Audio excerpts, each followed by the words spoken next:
Everybody, welcome back to Midwest DBS.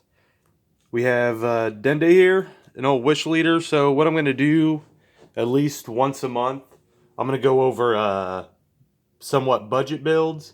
Now, my definition of budget might be different from everyone else's, but I'm considering budget to be around $110, $115 and lower. Essentially, it's trying to build somewhat competitive decks that aren't running SCRs, that aren't running tournament pack cards, just to give people some other options. And then, of course, with all these builds, you can add some of those cards if you have them to make it even better. So, this is Dende Cops. So, you have the Wish Leader. It's burst 2, and then after you burst 2, you get to search your deck and your life for 2 Dragon Balls and put them into your hand. Once you have 7 Dragon Balls in your drop, you can wish and flip this card over. And if you have a desire card in your drop, you can bring that desire card to your hand for free. Now, on the other side, he has 3 once per turns. He can draw a card. You can, what's the other one? You can choose one of your desire cards and play it for free. It has to be a black desire card, and with an energy cost less than or equal to your current energy, and activate it for free. So, but in this deck, it only runs one desire, so that one you're going to be doing for free whenever you do it.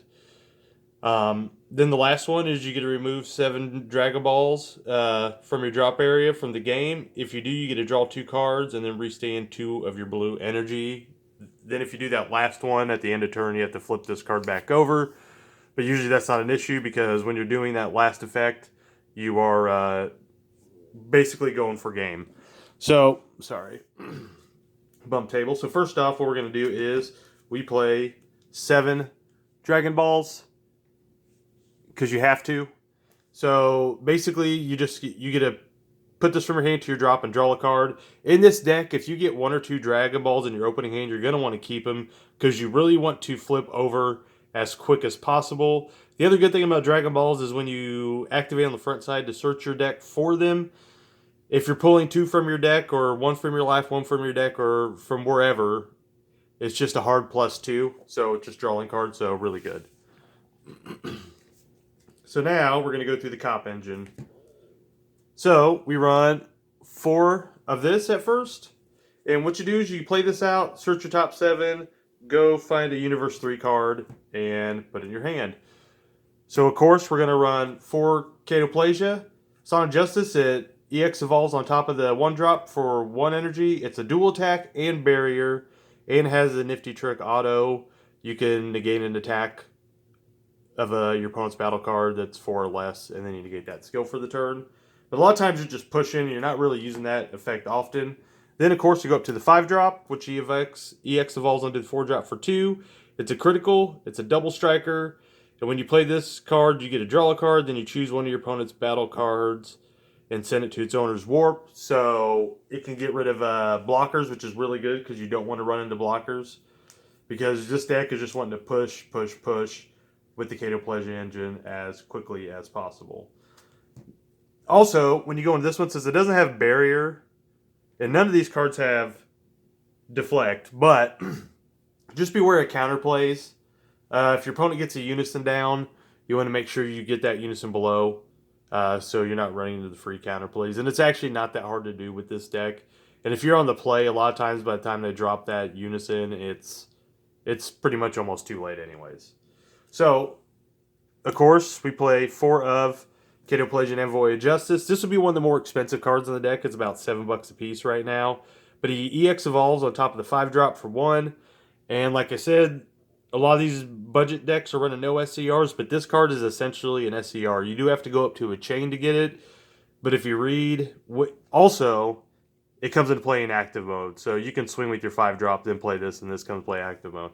If you read the keywords, it has critical, double strike, dual attack, and barrier. So, and it's a 30k. So basically is on the same power level as SCRs.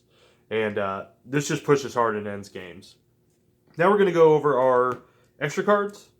4 Dimension Magic, Standard Negate, 2 Week's Coercion, because we're running 6 negates, because if we can't close the game, we don't want to get hit on a crackback, and they're just good negates. Now, if you want to make it more expensive, you could play the TP trunks in that spot as a 2 of. Also, we're going to go 4 sensu beans, because we're in blue, and in this, you're not using sensu bean defensively, you're just using it to push, push, push.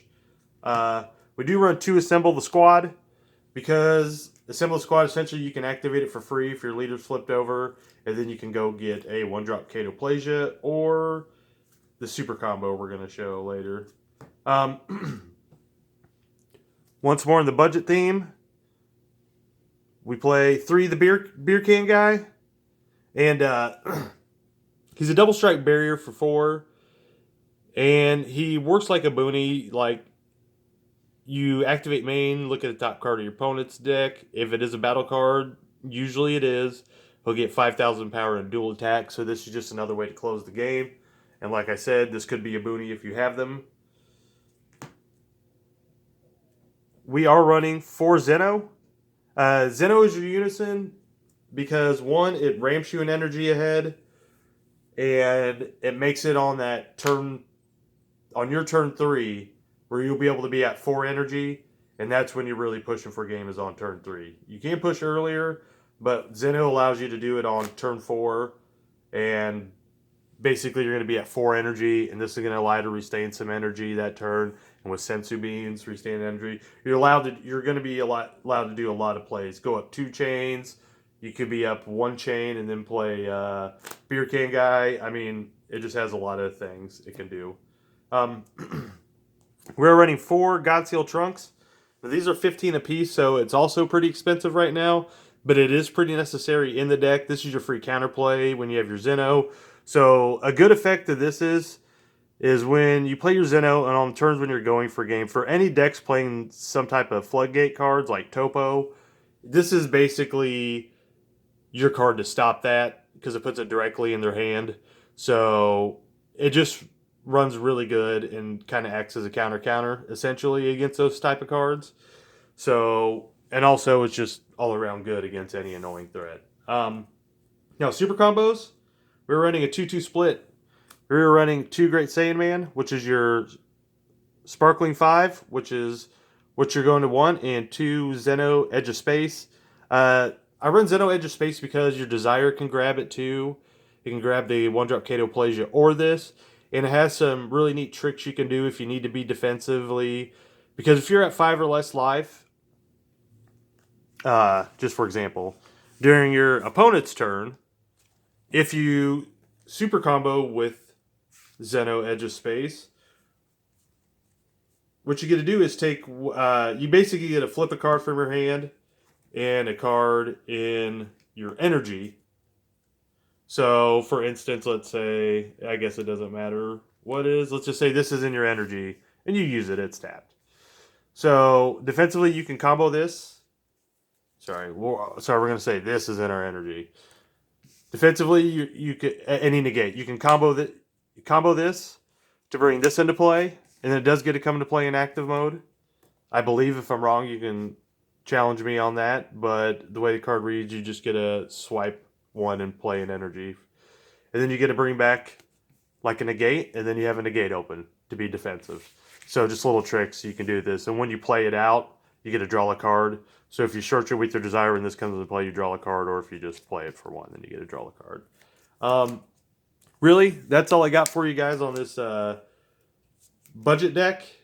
It can be pretty competitive, especially if you're on the play. If you're on the play, this deck's going to make your opponent,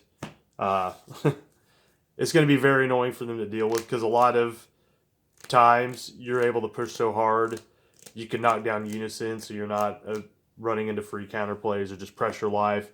And as you saw, a lot of the Catoplasion is double strike and crit. And then a lot of the other cards in here, the other one's dual attack, and then Beer Can Guy is a big old double striker. So, like I said, if you want to make it a little bit more expensive, instead of Beer Can Guy, you can throw in a Boonies.